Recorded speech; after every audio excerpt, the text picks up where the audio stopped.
Assalamu alaikum wa rahmatullahi wa barakatuh, mes chers frères et sœurs. Aujourd'hui, Inch'Allah, nous allons voir comment canaliser notre colère. Mais pas seulement notre colère vertueuse. Et nous allons voir vraiment ce qu'est le concept de colère vertueuse. Mes chers frères et sœurs en islam, il y a un hadith rapporté par Aïcha radiallahu anha dans lequel elle a dit « Chaque fois que le prophète sallallahu alayhi wa sallam avait à choisir entre deux choses, il optait pour la plus facile, tant que cela ne constituait pas un péché. Mais si c'en était un, c'était celui qui en était le plus éloigné parmi les gens.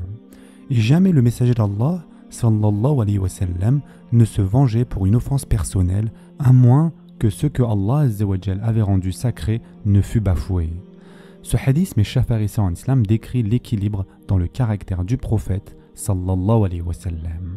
La première partie montre que lorsqu'on lui présentait deux options, il ne choisissait pas la plus difficile pour paraître plus pieux, mais il préférait toujours la plus simple tant qu'elle ne comportait aucun péché. Mais si c'était un péché, alors il s'en éloignait totalement. Cela montre qu'il ne recherchait jamais la difficulté, ni pour lui-même, ni pour autrui.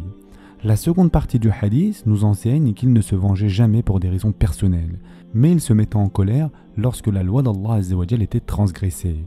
Il n'était ni vindicatif, ni constamment en colère. Mais si ce qu'Allah azza wa jal avait déclaré inviolable était violé, il ne retenait pas sa colère. Avant de développer davantage, mes chers frères et sœurs en islam, il faut citer un autre hadith qui complète très bien celui-ci. Il a été rapporté par Abu Hurayra radiallahu an. Le prophète sallallahu alayhi wa sallam a dit « En vérité, Allah possède un honneur protecteur, et il se met en colère lorsque l'homme commet ce qu'il a interdit. » Ainsi, lorsqu'un croyant transgresse un interdit divin, cela provoque la colère d'Allah azza wa jal. C'est précisément pour cette raison que le prophète sallallahu alayhi wa sallam se mettait en colère, par un sentiment d'honneur protecteur et de colère vertueuse. L'imam al-Bayhaqi a commenté le hadith rapporté par Aïcha radiallahu anha en disant « Si nous disions que toute colère est mauvaise, cela ne laisserait aucune place à l'honneur protecteur ni aux ailes. » La colère du prophète sallallahu alayhi wa sallam ne portait jamais sur des choses futiles ou des offenses personnelles, mais concernait des questions graves liées aux lois d'Allah azza wa jal. Cette colère révélait justement son honneur protecteur, à propos de laquelle il a dit lui-même dans un autre hadith « Vous vous étonnez de la rira, c'est-à-dire l'honneur protecteur de Saad, moi j'ai plus de rira que lui, et Allah a plus que moi, et c'est par sa rira qu'il a interdit les indécences. » L'imam Nawawi a également dit que cette rira fait partie de la nature humaine. Ce mot provient d'une expression signifiant un changement de cœur. Allah azza wa jal nous a dotés de ces émotions, mais notre responsabilité est de les canaliser de manière appropriée. Une des invocations les plus fréquentes du prophète sallallahu alayhi wa sallam était d'ailleurs « Ô toi qui tournes les cœurs, affermis mon cœur sur ta voie. » Le cœur donc peut changer, nos émotions peuvent fluctuer, et il est humain d'éprouver ces sentiments. Cependant, il est important de comprendre que ces émotions et qualités qu'Allah azza wa jal nous a données doivent être dirigées et exprimées de façon correcte. L'imam al-Ghazali a exprimé que lorsque Allah azza wa jal parle des croyants, il ne dit pas ceux qui n'ont pas de colère, mais plutôt ceux qui répriment leur colère. La colère donc est une émotion naturelle qui doit exister, mais ce qui importe, c'est comment nous la canalisons et la transformer en une colère vertueuse, qui est une qualité des véritables croyants. Le messager d'Allah, sallallahu alayhi wa sallam, a loué celui qui possède une colère vertueuse, car elle exprime une indignation contre ceux qui méritent légitimement d'être condamnés, animés par un honneur protecteur. Il a également dit que celui qui ne possède aucune forme de colère vertueuse est méprisable. Mes chers frères et sœurs en islam, la colère en soi n'est pas une qualité louable. En effet, dans un célèbre hadith, un homme demanda un conseil au prophète sallallahu alayhi wa sallam, et celui-ci lui répondit « Ne te mets pas en colère », et il répéta cela 3 fois de suite. Mais la colère vertueuse, quant à elle, est appréciée et aimée par Allah azza wa jal. Lorsque nous nous demandons par où commencer avec la colère vertueuse, les savants répondent « Cela commence par soi-même ». Être en colère contre soi-même de façon juste est un signe de spiritualité et d'humilité. Le messager d'Allah, sallallahu alayhi wa sallam, a dit à ce sujet « Si tes bonnes actions te réjouissent et que tes mauvaises actions te chagrinent, alors tu es croyant. » Omar ibn al-Khattab radiallahu an ne se mettait pas autant en colère contre autrui que contre lui-même. Il se réprimandait lorsqu'il pensait avoir lésé quelqu'un. Il n'attendait pas qu'on vienne lui faire la remarque. Si nous cultivons cette qualité, nous augmenterons notre humilité. En revanche, si nous ne faisons que corriger les autres sans jamais nous remettre en question, nous tomberons dans l'arrogance, une attitude haïe par Allah Azza wa Jal. En commençant par nous-mêmes et en nous tenant nous-mêmes responsables, nous pouvons manifester une forme de colère vertueuse. C'est également Omar ibn al-Khattab radiallahu anhu qui a dit que nous devons nous juger nous-mêmes avant d'être jugés. Nous devons nous interroger. Sommes-nous autant en colère contre nous-mêmes que nous le sommes envers les autres face à un péché ? Être prompt à réprimander ou à se mettre en colère contre les autres tout en ignorant nos propres fautes est une forme d'hypocrisie. Et quand on examine le concept de colère vertueuse, on constate que c'est une qualité que possédait le prophète sallallahu alayhi wa sallam ainsi que les autres messagers. Et c'est également un attribut qu'Allah Azza wa Jal possède. La colère vertueuse, ou rirah, est une colère motivée par un sentiment de protection. Et deux critères permettent de la discerner. Tout d'abord, se demander pourquoi nous sommes en colère, et deuxièmement, observer comment cette colère s'exprime.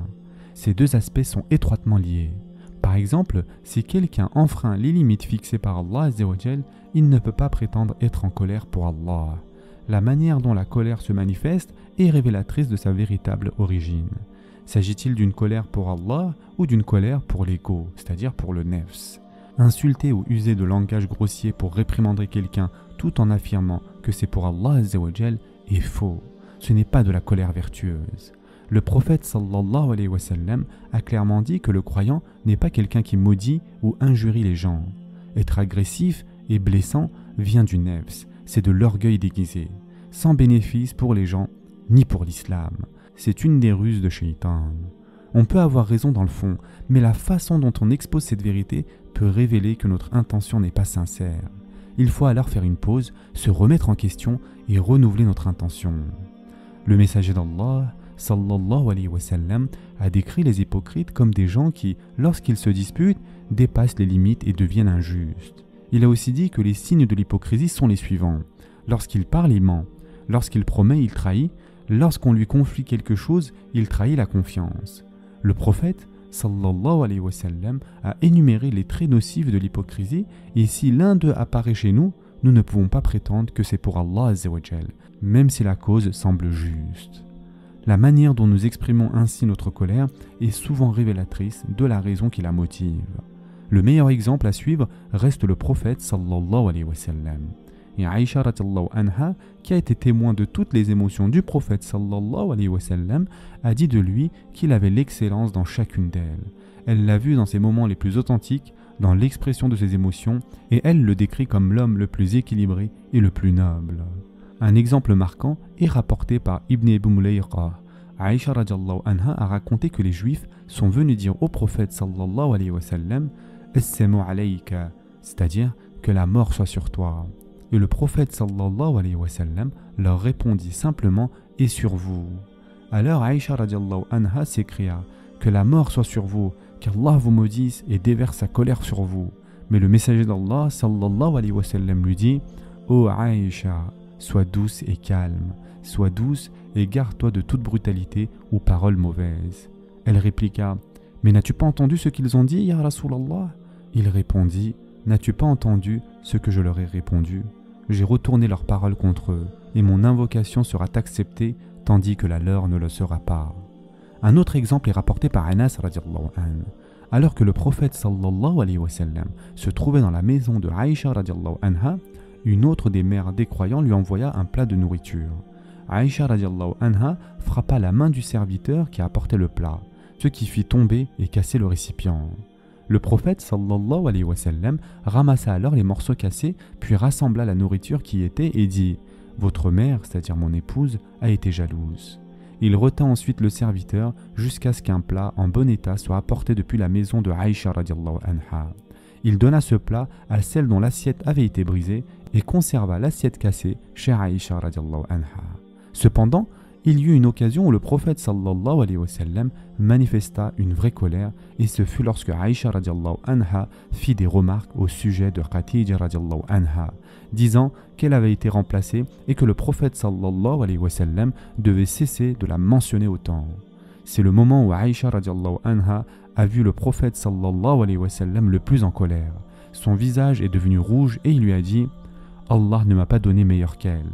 Elle a cru en moi quand les autres m'ont rejeté. Elle a dépensé pour moi quand les autres m'ont privé. Et Allah m'a accordé des enfants par elle, alors qu'aucune autre de mes femmes ne m'en a donné. Il est important de noter qu'en louant Khadija radiallahu anha, le prophète sallallahu alayhi wa sallam n'a pas insulté Aïcha radiallahu anha.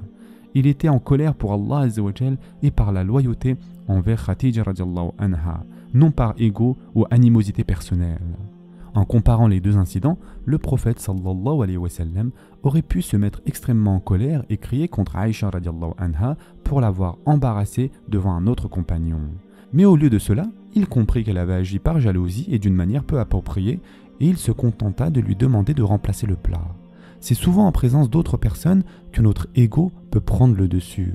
Pourtant, le prophète sallallahu alayhi wa sallam n'a rien dit qui aurait pu l'humilier davantage. En revanche, lorsqu'ils étaient seuls et qu'Aïcha radiallahu anha formula des propos déplacés au sujet de Khadija radiallahu anha, le prophète sallallahu alayhi wa sallam se mit en colère, car cela constituait une injustice envers Khadija radiallahu anha. Un autre hadith illustre la colère vertueuse du prophète sallallahu alayhi wa sallam. Il est rapporté par Jabir radiallahu anhu. Mu'az ibn Jabal al-Ansari dirigea la prière nocturne et la prolongea beaucoup. Un homme parmi les fidèles n'arrivait plus à suivre, quitta le rang et accomplit sa propre prière. Lorsque Mu'az l'apprit, il traita cet homme d'hypocrite. L'homme alla voir le messager d'Allah sallallahu alayhi wa sallam pour l'en informer. Et le prophète sallallahu alayhi wa sallam lui dit « Mu'az, veux-tu être une source d'épreuve pour les gens ?» Encore un autre exemple, mes chers frères et sœurs. Lors d'une bataille, le prophète sallallahu alayhi wa sallam vit une femme ennemie morte sur le champ de bataille. Et il exprima sa colère face à cette scène. Il désapprouvait que l'on tue les femmes et il le fit savoir par sa colère. En observant donc ces nombreux exemples du caractère du prophète sallallahu alayhi wa sallam, on remarque qu'il restait maître de lui-même même dans la colère. Sa colère était mesurée, contrôlée et réfléchie. Il savait ce qu'il disait et ne prononçait rien qui puisse nuire injustement à autrui. Cela s'explique par le fait que sa colère était toujours canalisée dans la bonne direction et qu'il se mettait en colère uniquement pour Allah azza wa jal. Le messager d'Allah, sallallahu alayhi wa sallam, n'avait jamais besoin qu'on lui dise de se calmer, car il ne laissait jamais sa colère gouverner ses paroles ou ses actes, tandis que nous avons parfois besoin d'un tiers pour intervenir et désamorcer la situation, tant nous manquons de contrôle sur nous-mêmes. La colère vertueuse a été observée chez tous les prophètes d'Allah azza wa jal. Et enfin, pour terminer, mes chers frères et sœurs en islam, voici maintenant quelques points clés pour trouver et canaliser notre propre colère vertueuse. Tout d'abord, nous devons nous rappeler cette invocation du prophète sallallahu alayhi wa sallam. Ô Allah, je te demande la capacité de dire une parole de vérité quand je suis satisfait et quand je suis en colère. Quelles que soient donc nos émotions, notre priorité doit être de dire la vérité. Si nous sommes en colère, nous devons l'être pour les bonnes raisons, avec une intention sincère, afin que notre colère s'exprime de façon agréable à Allah azza wa jal. Deuxièmement, un autre hadith à retenir est celui où le prophète sallallahu alayhi wa sallam a dit que nul d'entre vous ne rende de jugement entre deux personnes lorsqu'il est en colère. Autrement dit, ne prenons pas de décision sous l'emprise de la colère, car cela peut conduire à des erreurs de jugement. Et enfin, troisièmement, un des compagnons venus durant l'année des délégations a dit « Il n'y a aucun bien dans la patience et la douceur si elles ne sont pas accompagnées de limites ou de freins empêchant qu'on en abuse. » Autrement dit, être doux et indulgent ne signifie pas être naïf. Le prophète sallallahu alayhi wa sallam était d'une grande douceur, mais il faisait également preuve de discernement et d'intelligence, sachant quand se mettre en colère et pourquoi. Qu'Allah azza wa jal nous guide et nous aide à maîtriser notre colère, qu'il nous accorde un honneur protecteur pour son dîn et nous permette d'accomplir ce qui gagne son agrément. Amin ya rabbal alamin. Ce sera tout pour aujourd'hui. En attendant, prenez soin de vous mes chers frères et sœurs et à très prochainement, Inch'Allah.